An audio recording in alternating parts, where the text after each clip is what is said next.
અમરેલી જિલ્લાના બગસરામાં વણિક જૈન સમાજ દ્વારા વિવિધ ધાર્મિક કાર્યક્રમ આ કાર્યક્રમનું આયોજન જૈન દેરાસરમાં કરવામાં આવેલ અને આ કાર્યક્રમમાં બગસરાના તેમજ જૈન સમાજના અગ્રણીઓ જોડાયેલ આ કાર્યક્રમમાં બપોરે ધ્વજારોહણ તેમજ કળશ સ્થાપના કરી અને પૂજન અર્ચન કરવામાં આવેલ આ કાર્યક્રમમાં જૈનના સાધુ મહારાજ દ્વારા ભક્તજનોને ધાર્મિક પ્રવચન તેમજ બગસરાના લોકોને દેશભક્તિ માટે ઉપદેશ આપવામાં આવેલ।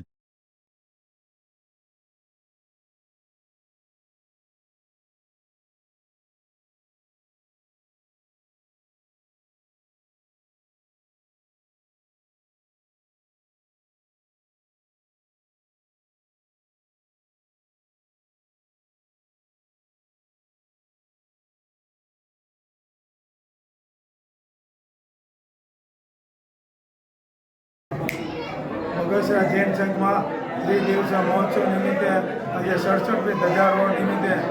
બહાર ગામથી પધારેલ મહેમાનો અને અમારે ગુરુ ભગવંતોની આજ્ઞા ગુરુ ભગવંતોની આશીર્વાદથી આજે 3 દિવસનો કાર્યક્રમ સુખી સંપન્ન થયો તે નિમિત્તે શ્રી બગસરા સંઘનો સૌનો ખૂબ ખૂબ હાર્દિક આભાર માનું છું।